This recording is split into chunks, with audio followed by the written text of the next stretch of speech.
Hello aspirant. So நான் வந்துட்டு complete பண்ணிவிட்டு வரேன் சேலஞ்ச் அப்படி சொல்லிட்டு போயிருந்தேன்.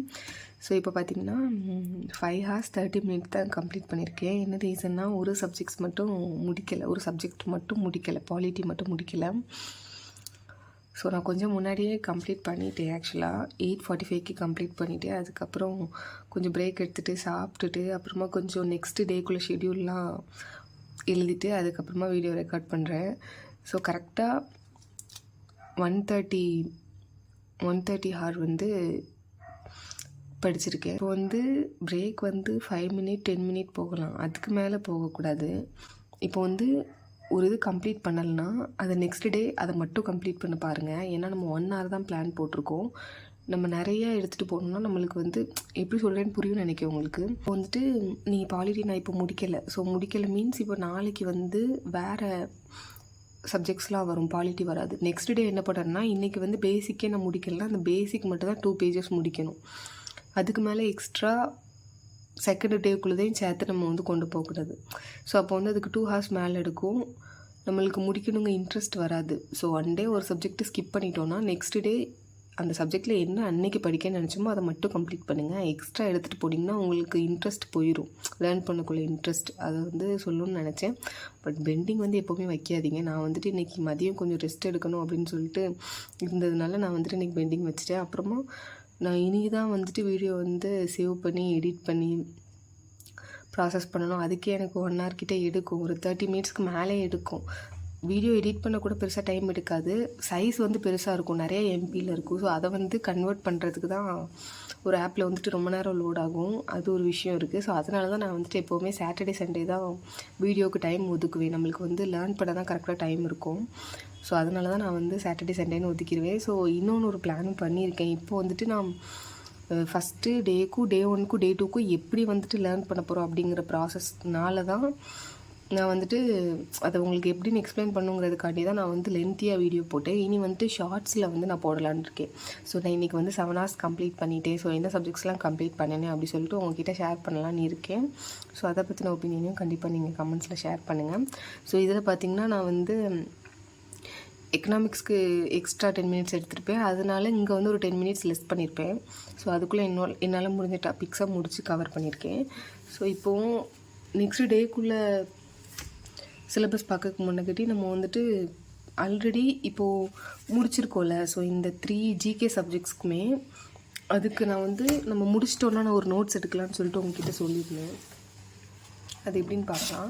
ஸோ இதுக்கு வந்து நீங்கள் வந்து நல்ல நோட் அப்படி போடணும்னு இல்லை, சும்மா ரஃப்பாக தான். ஸோ நம்ம வந்து இது இன்றைக்கி எழுதுகிறோன்னா இதை வந்து நாளைக்கு மட்டும் தான் பார்ப்போம், அந்த மாதிரி இந்த நோட்டை வந்து பிளான் பண்ணியிருக்கேன். எப்படின்னா இப்போ நம்ம வந்து என்ன டேவோ அதை போட்டுக்கலாம். இப்போ வந்து நான் வந்து எக்கனாமிக்ஸில் இன்றைக்கி டே 1ல் இன்றைக்கி என்னெல்லாம் கம்ப்ளீட் பண்ணேன். ஸோ பேசிக்கு இன்ட்ரொடக்ஷன், பிரான்ச்சஸ் என்னெல்லாம் இருக்குது எக்கனாமியில், டைப்ஸு, செக்டார்ஸு, அப்புறம் எக்கனாமியோட நேச்சர், அதில் இருக்க சேலியன்ட் ஃபியூச்சர்ஸ், அப்புறம் நேச்சர் வந்து ஒரு 4 சப்ஹெட்டிங்ஸ் அதில் இருந்துச்சு. ஸோ அது என்னெல்லாம் போட்டிருக்கேன். ஸோ இது போட்டுட்டு இதுக்கப்புறம் நான் வந்து இப்போ பிரான்ச்சஸ்னால் அதில் எத்தனை டைப்ஸு, என்னென்ன டைப்ஸ் இருக்குது, அதை யார் காயின் பண்ணால், டைப்ஸ்னால் என்னெல்லாம் வரும், செக்டார்ஸில் எத்தனை செக்டார்ஸ் இருக்குது. ஸோ இதெல்லாம் என்ன பண்ணணும்னா நான் வந்து நாளைக்கு மார்னிங் எடுத்து பார்க்கணும். ஸோ நாளைக்கு மார்னிங் எடுத்து எனக்கு என்னென்ன பாயிண்ட்ஸ்லாம் அந்தந்த டாபிக்ஸ்லாம் ஞாபகம் இருக்குது அப்படின்னு வந்து கொண்டு வரணும். ஸோ அதுதான் இந்த டைம் டேபிள். நான் வந்து உங்ககிட்ட அன்றைக்கே பாயிண்ட்ஸ் எழுதுங்க முடிச்சுட்டு அப்படி சொல்லிட்டு சொல்லியிருந்தேன். ஸோ அதுதான் இது விஷயம். அதே மாதிரி வேர்ல்டு ஜியாகிரஃபிலையும் போட்டிருக்கேன். ஸோ இப்போ இது வந்து நெக்ஸ்ட் டே மார்னிங் மட்டும் தான் நம்ம வந்துட்டு எடுத்து பார்க்குற மாதிரி இருக்கும். ஸோ இதனால் ரஃப்பாக எந்த நோட் போட்டாலும் ஓகே தான். அதுக்கப்புறம் வந்துட்டு நம்ம டே 2 கம்ப்ளீட் பண்ணதுக்கப்புறமா டே 3ல் வந்து டே 2க்குள்ளதை வந்து நம்ம வந்து மார்னிங் எடுத்து ரிவைஸ் பண்ணுவோம். டே 3 அன்றைக்கி வந்து டே 2ல் உள்ளது ரிவைஸ் பண்ணிவிட்டு அப்புறமா வந்து நம்ம டே 3க்கு போகணும். எதனாலனா இப்போ நாளைக்கு நான் இதை மார்னிங் எடுத்து பார்க்குறேன்னா எனக்கு எல்லாமே ஞாபகம் இருக்கணும். மார்னிங் எடுத்து பார்க்கலாம். மார்னிங் வந்து நான் எதுக்கு சொல்கிறேன்னா இன்னும் நம்மளுக்கு கொஞ்சம் பிரெயின் வந்து ஃப்ரெஷ்ஷாக இருக்குமா. ஸோ நம்ம என்னெல்லாம் நேற்று படித்தோன்னு சொல்லிட்டு நம்ம ஞாபகப்படுத்தும் போது நம்மளுக்கு வந்துட்டு அந்த பாயிண்ட்ஸ்லாம் கொஞ்சம் ஞாபகம் இருக்கிறத சொல்லி பார்க்கும்போது கூட கொஞ்சம் ஞாபகம் இருக்க சான்ஸ் இருக்குது. அதனால சொல்கிறேன். சப்போஸ் நீங்கள் மார்னிங் வந்து வேறு சப்ஜெக்ட்டுக்கு ஸ்ப்ளிட் பண்ணிட்டீங்கன்னா நீங்கள் என்ன பண்ணுங்கன்னா இப்போ எக்கனாமிக்ஸ்னால் எக்கனாமிக்ஸ் எடுக்கிறதுக்கு முன்னக்கிட்டு இந்த சப்ஜெக்டை இந்த நோட் எடுத்துக்கோங்க. இந்த நோட் எடுத்துகிட்டு நேற்று உள்ள டாபிக்ஸில் நம்மளுக்கு என்னென்ன பாயிண்ட்லாம் ஞாபகம் இருக்குன்னு சொல்லி பாருங்கள். சொல்லி பார்த்துட்டு அதுக்கப்புறமா நீங்கள் ஒன்ஸ் அந்த புக்கை வந்து ரீட் பண்ணிவிட்டு நெக்ஸ்ட்டு டாபிக் போங்க அந்த சப்ஜெக்டில். ஸோ அப்படி இருக்கும்போது வந்துட்டு கொஞ்சம் நல்லாவே பிரெயினில் நிற்கும். ஸோ நம்ம வந்து இப்போது டே 1 முடிச்சுட்டு டே 2 முடிச்சுட்டு நம்ம டே 3 போகும்போது டே 1 டே 2 சேர்த்து வந்து பண்ண முடியாது. அப்போது வந்து டைம் எடுக்கும். ஸோ டே 3 போகும்போது வந்து டே 2க்குள்ளதை மட்டும் தான் நம்ம வந்து ரிவைஸ் பண்ணிட்டு போக முடியும். ஸோ இது வந்து நெக்ஸ்ட் டே மட்டும் தான் நம்ம ரிவைஸ் பண்ண போகிறோம். ஸோ 2 டைம்ஸ் நம்ம அதை பார்த்தோன்னா எக்ஸ்ட்ரா ஒரு 1 டைம் இது ஒன்று, அப்புறம் நம்ம ரிவைஸ் பண்ணும்போது ஒன்று. ஸோ நம்ம 3 டைம்ஸ் அந்த மாதிரி நம்ம அது படிக்கும்போது கொஞ்சம் நல்லாவே மைண்டில் நிற்கும். ஸோ அதுக்காண்டி நான் இந்த டிப்ஸ் ஒன்று கொடுக்குறேன். இந்த மாதிரி நான் ஃபாலோ பண்ணுறேன். ஸோ அதனால் உங்ககிட்ட ஷேர் பண்ணுறேன். ஸோ நெக்ஸ்ட்டு வந்து பார்த்திங்கன்னா நான் டே 2க்குள்ள டைம் டேபிள் உங்ககிட்ட காமிக்கிறேன். ஆக்சுவலாக உங்களுக்கு புரிஞ்சிருக்கும்னு நினைக்கிறேன் ஆல்ரெடி டே 1 போடும்போதே. ஸோ டே 2க்கும் அப்படி தான் போட்டிருக்கேன். ஸோ கரண்ட் அஃபேர்ஸ் பார்த்திங்கன்னா டிசம்பரே இன்னொரு 5 டேஸ்க்கு பேலன்ஸ் இருக்குது. அந்த நோட்ஸ் தான் நாளைக்கு எடுக்கணும். ஜான்லேருந்து தான் நான் படிக்க ஆரம்பிக்க போகிறேன்னு உங்ககிட்ட சொல்லியிருந்தேன். ஜான் வந்து நான் வந்து இந்த வீக்குள்ளதை எப்படியாவது சாட்டர்டே சண்டேயில் நான் நோட்ஸ் முடித்து நான் வந்து சாட்டர்டே சண்டேயில் அதை படித்து முடிச்சிருவேன். அதுக்கப்புறமா டெய்லி எடுக்கிறது தான். மேக்ஸ் பார்த்திங்கன்னா நான் உங்ககிட்ட சொல்லியிருந்தேன் ஆல்ரெடி. ஃபஸ்ட் இப்போ தான் ஸ்டார்ட் பண்ண போகிறேன். ஸோ பேசிக் ட்ரிக்ஸ் வந்து மேக்ஸில் ஒரு 10 வீடியோஸ் கிட்டே இருக்குது. ஸோ அந்த சேனலில் உள்ள பேசிக் முடிச்சுட்டு அதுக்கப்புறம் தான் ஒரு டாபிக் உள்ள வர போகிறேன். அப்புறம் இங்கிலீஷ் கிராமர் பார்த்திங்கன்னா நான் கம்ப்ளீட் பண்ணியிருக்கதே வெர்பு டென்ஸும் தான். ஆல்ரெடி ஷேர் பண்ணியிருப்பேன் நினைக்கிற வீடியோவில். ஸோ வெர்பு டென்ஸு வந்து ரிவிஷன் பண்ணிவிட்டு அப்புறமா போகலாம் அடுத்த டாபிக் உள்ள அப்படின்னு பிளான் பண்ணியிருக்கேன். ஸோ இப்போ வெர்பு தான் ரிவிஷன் பண்ண போகிறேன். ஆல்ரெடி நோட்ஸ் எடுத்து ஃபுல்லாகவே நான் அது படிச்சுட்டேன். கொஞ்சம் டேஸுக்கு அப்புறம் எடுக்கிறதுனால எனக்கு மறந்துருக்கும்ல. ஸோ ரிவிஷன் பண்ணிவிட்டு நெக்ஸ்ட் டாபிக் போனால் நல்லா புரியும், அண்டர்ஸ்டாண்ட் ஆகிறதுக்காக அதை ரிவிஷன் பண்ண போகிறேன். அப்புறமா இந்தியன் ஜியாகிரஃபியில் வந்து பேசிக்காக நம்மளுக்கு ஃபஸ்ட்டு ஒரு சப்ஜெக்ட் ஆரம்பிக்கணும்னாலே பேசிக் இருக்கும்ல. ஸோ அந்த பேசிக் தான் ஃபஸ்ட்டு படிக்க போகிறேன். ஸோ இப்போ வந்து மேக்ஸிமம் நான் வந்து ஜிகே என்ன பண்ணுறேன்னா, நான் ஒரு சாரோட பிடிஎஃப் ஃபாலோ பண்ணுறேன்னு சொல்லியிருந்தேன்னா அவங்கக்கிட்ட சந்திர மேக்ஸ் ஆப்பில் தான் ப்ரிப்பேர் பண்ணுறேன். ஸோ அந்த பிடிஎஃப் தான் பார்த்து இப்போது இன்றைக்கி ஃபுல்லாகவே படித்தேன். அந்த பிடிஎஃப் கம்ப்ளீட் பண்ணி அந்த பிடிஎஃபில் வந்து ஒரு சாப்டர் வைஸாக கொடுத்துருப்பாங்க. ஸோ அது கம்ப்ளீட் பண்ணே வந்துட்டு ஒரு சாப்டர் கம்ப்ளீட் பண்ணி 1 hour வந்து பத்தலை அந்த மாதிரி இருந்துச்சு. ஸோ அதை வந்து இப்போ இந்த வீக் கம்ப்ளீட் பண்ணுறேன்னா, இந்த டே 1ல் கம்ப்ளீட் பண்ணுறேன்னா டே 3ல் வந்துட்டு அதே சப்ஜெக்ட்க்கு வந்துட்டு நான் வந்து லூசன்ட்டில் 2 pages எடுக்கணும் அப்படி பிளான் பண்ணியிருக்கேன். ஏன்னா இதில் வந்து 20 chapters தான் இருக்குது. ஸோ அது வந்து 2 ஸ்ப்ளிட் பண்ணாலுமே நம்மளுக்கு வந்து ஒரு 40 days ஆகும். அது போக லூசன்ட் வந்து நம்மளுக்கு ஒரு அதுவுமே எக்ஸ்ட்ரா ஒரு 40 days ஆகும். நம்மக்கிட்ட ஒரு 65 days இருக்குது. எக்ஸ்ட்ரா ஒரு 2 weeks எடுக்கும் போல். ஸோ பரவாயில்ல, நம்ம முடிக்கிறத தெளிவாக முடிக்கலாம். ஸோ இந்த பிடிஎஃப் 1 day, அப்புறம் லூசன் புக் 1 day அந்த மாதிரி நான் ப்ரிப்பேர் பண்ண பிளான். நான் த்ரீ வெப்சைட்ஸ் மாதிரி சொல்லியிருந்தேன்.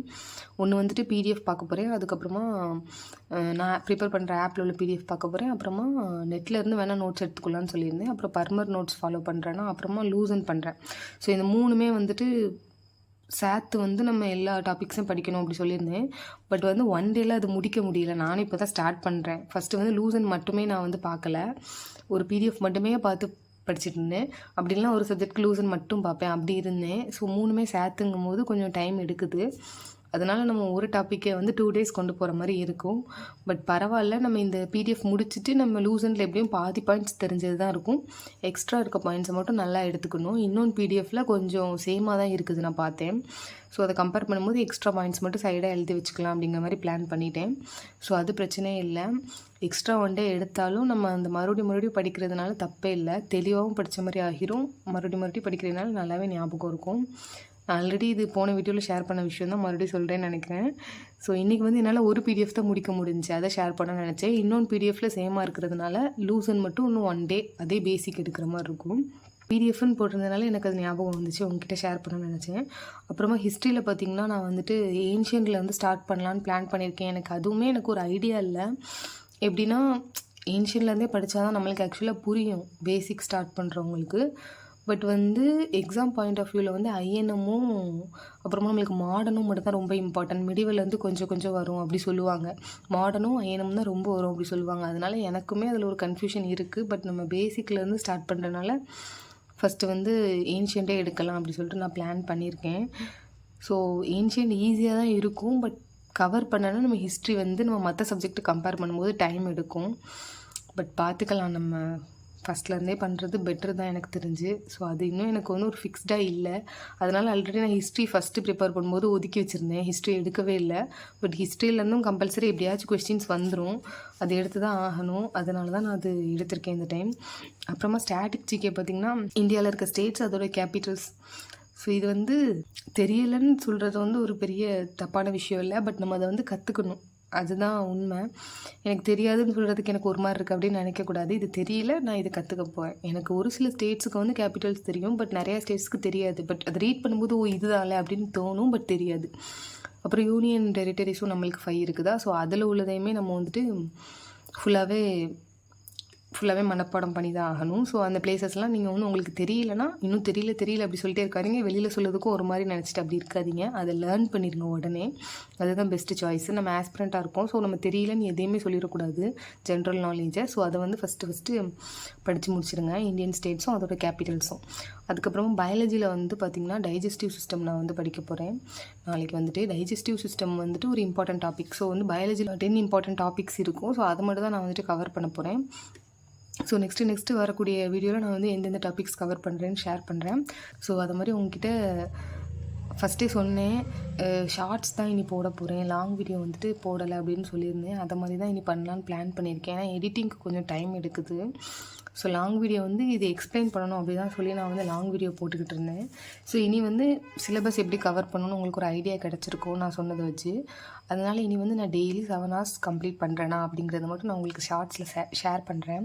அது வந்து உங்களுக்கு கண்டிப்பாக மோட்டிவேட்டிங்காக இருக்கும்னு நம்புகிறேன். ஸோ சாட்டர்டே சண்டே மட்டும் கண்டிப்பாக லாங் வீடியோ வரும். இந்த வீக் வந்துட்டு ஸ்டேட்மெண்ட் நிறைய பேர் கேட்டிருந்தீங்க. என்னோடய லாஸ்ட் வீடியோவில் கமெண்ட் செக்ஷனில் நிறைய ஸ்டேட்மெண்ட் கேட்டிருந்தீங்க நிறைய பேர் வந்துட்டு. ஸ்டேட்மெண்ட்டை பொறுத்தளவில் வந்துட்டு என்னால் ஹையருக்கு வந்து இப்போது டீச் பண்ண முடியுமானா முடியும். பட் நான் வந்துட்டு நிறையா கம்ப்ளீட் பண்ணலை. லெட்டருமே அப்படி தான். லெட்டர்னும் நான் வந்து எல்லா டைப்புமே எடுக்கலை. இந்த வீக்கில் தான் ஃபுல்லாக முடிக்கணும். அதுக்கப்புறமா ஸ்டேட்மெண்ட்டுமே நான் கொஞ்சம் முடிச்சிட்டேன்னா எனக்கு டீச் பண்ண நல்லாயிருக்கும். அதனால தான் நான் வந்து ஹையருக்கு வந்து இப்போது எடுக்க முடியாதுன்னு ஒரு கமெண்ட்ஸில் கூட சொல்லியிருந்தேன். நெக்ஸ்ட் வீக் தான் ஹையருக்கு நான் பார்க்கணும். திஸ் வீக் வந்துட்டு நான் வந்து இந்த வீக் வந்து இங்கிலீஷ் லோயருக்கு ஃபஸ்ட்டு ஸ்டேட்மெண்ட் எடுக்கேன். தமிழ் லோயருக்கு வந்து ரொம்ப சேஞ்சஸ் இருக்காது. அதுவுமே சேர்த்து எடுக்க முடிஞ்சுன்னா எடுத்துருந்தேன். அப்படின்லாம் இங்கிலீஷ் லோயருக்கு மட்டும் எடுக்கிறேன். நான் லெட்டருமே கொஞ்சம் லைட்டாக ஒரு கிளிம்ஸ் கொடுத்துட்டு அதுக்கப்புறமா ஸ்டேட்மெண்ட் ஸ்டார்ட் பண்ணியிருந்தேன். ஒரு வீடியோவில் அதை ஃபுல்லாகவே முடிச்சிருந்தேன். இங்கிலீஷ் ஜூனியருக்கு ஃபுல்லாக கம்ப்ளீட் பண்ணியிருந்தேன். பட் இங்கிலீஷ் ஜூனியரில் இன்னும் ஒரு என்ன விஷயம்னா டைப்ஸ் வந்து ஒரு 4 கிட்டே இருக்கும். எனக்கு எல்லா டைப்ஸையும் நடத்த ஒரு வீடியோ 10 மணி தெரியல. நான் வந்து இப்போ பேசிக் வந்து ஃபஸ்ட்டு சொல்லிக் கொடுக்கேன்னா அது ஃபுல்லாகவே ரொம்ப தெளிவாக இருக்குன்னு நான் வந்து யோசிப்பேன். அதனால் ஃபஸ்ட்டு ஒரு சின்ன டைப் மட்டும் ஒரு லெட்டரை பற்றின ஒரு கிளிம்ஸும் அப்புறம் ஒரு சின்ன டைப்பும் மட்டும் நான் உங்களுக்கு சொல்கிறேன். லெட்டரில் வந்து எந்த இடத்துலலாம் சொதப்போங்கிறது ஒரு அதை பற்றின ஒரு டிப்ஸு அதோட கேல்குலேஷனும் நான் உங்களுக்கு சொல்லி கொடுத்துட்டு அப்புறமா ஜூனியருக்கான டிப்ஸு அதுக்கப்புறமா ஸ்டேட்மெண்ட் வந்துட்டு ஒரு டைப் மட்டும் நான் டீச் பண்ணுறேன். இதுவே எனக்கு தெரிஞ்சு நான் வீடியோ எடுத்தேன்னா லென்த்தியாக தான் போகும். ஏன்னா நான் வந்து பேசிக்லேருந்து அப்படி தெளிவாக புரியணும்னு யோசிப்பேன். ஸோ இப்போது இன்னொன்று எனக்கு ஒரு விஷயம் வந்து கொஞ்சம் யோசனையாக இருந்துச்சு. என்னென்னா எங்கள் சென்டரில் இன்னொன்று ஒரு சென்டர்லேருந்து ஒரு பொண்ணு வந்தாங்க. ஸோ அவங்க வந்து எங்களோட கேல்குலேஷன் பார்க்க மாட்டாங்க. அவங்க வந்து வேறு மெத்தடில் கேல்குலேஷன் போடுவாங்க. ஸோ எனக்கு அப்போ தான் எனக்கு இந்த வாரம் தான் நான் வந்து மண்டே அவங்கக்கிட்ட பேசும்போது எனக்கு அது தெரிஞ்சிச்சு. ஸோ நம்ம டீச் பண்ணோன்னா நம்ம ஒரு மெத்தடில் டீச் பண்ணுவோம். வேறு இன்ஸ்டிடியூட்லேருந்து நீங்கள் பார்க்குறீங்கன்னா உங்களுக்கு வேறு மெத்தட் மாதிரி ஃபீல் ஆகுமா? ஸோ அப்போது எனக்கு அது ஒரு தாட் இருந்துச்சு. ஸோ நான் வந்து ஃபஸ்ட்டு டைப் நடத்தும்போது உங்களுக்கு எப்படி புரியுதான்னு பாருங்கள். ஸோ உங்களுக்கு புரியுது, உங்களுக்கு உங்கள் டைப்போடு இது ஈஸியாக இருக்குது, இல்லை உங்கள் டைப்பும் நான் நடத்துகிறதும் சேம் தான். அதை மாதிரி நீங்கள் வந்து இப்போ இந்த டைப் உங்களுக்கு ஈஸியாக இருக்குது லேர்ன் பண்ணாலும் உங்கள் இன்ஸ்டிடியூட்டில் அதை பற்றி ஒன்றும் சொல்ல மாட்டாங்க. உங்களுக்கு புரிஞ்ச மாதிரி லேர்ன் பண்ணிக்கோங்க, ஓகே அந்த கேல்குலேஷனே போடுங்கன்னு சொல்லுவாங்க. ஓகேனா நான் வந்து பார்ட் 1 வந்து இந்த வீக்கெண்ட் போடுறேன் ஜூனியர் இங்கிலீஷ்க்கு. ஸோ அது உங்களுக்கு புரிஞ்சிச்சுன்னா நான் அடுத்து மிச்சம் இருக்க டைப்ஸ்லாம் நடத்தும் போது நீங்கள் அந்த வீடியோ பார்த்துக்கோங்க. ஸோ உங்களுக்கு புரியலை, உங்களுக்கு இந்த மெத்தட் இல்லை, உங்களுக்கு செட் ஆகாது அப்படின்னா நீங்கள் வந்து இதை எடுத்துக்காதீங்க. பட் நான் நடத்துகிற மெத்தட் ரொம்பவே ஈஸி தான். அடாப்ட் பண்ணிக்கிற மாதிரி தான் இருக்கும். ரொம்ப ஈஸியாக தான் இருக்கும் எனக்கு தெரிஞ்சு. நான் இன்னொன்று ஒரு பொண்ணுக்கிட்ட கேள்விப்பட்ட மெத்தட் வந்து டிஃப்ரெண்ட்டாக இருந்துச்சு. எனக்கு இதிலேருந்து அதை பார்க்கும்போது எனக்கு ரொம்ப வித்தியாசமாக இருந்துச்சு. பட் அவங்களுக்கு எங்களோடதை பார்க்க வித்தியாசமாக இருக்குது. ஸோ அவங்க அதை பற்றி டீட்டெயிலாக கேட்கல, நானுமே அவங்களோடது டீட்டெயிலாக கேட்கல. எனக்கு அவுட்லைன் கேட்கும்போதே கொஞ்சம் ரொம்ப டிஃப்ரெண்ட்டாக இருந்துச்சு. ஸோ அதனால் எனக்கு ஒரு தாட் வந்துச்சு. ஸோ எப்படி புரியும் உங்களுக்கு வேறு டைப்பாக நீங்கள் வேறு டைப்பில் போட்டிருந்தீங்கன்னா ஸ்டேட்மெண்ட் அப்படி சொல்லிட்டு யோசித்தேன். ஸோ கேல்குலேஷன் வந்து டைப் விஷயம் இல்லை, நம்ம அடிக்கிறது தான் விஷயம். ஸோ நீங்கள் வந்து சப்போஸ் அப்படி நீங்கள் என்னோடய மெத்தட் பிடிச்சி புரியுது பார்க்கணும்னு நினச்சிங்கன்னா அதை மாதிரி போட்டு பாருங்கள். அதே இது உங்கள் மெத்தட்லேயும் போட்டு பாருங்கள். பேப்பரில் சேமாக தான் இருக்கும்.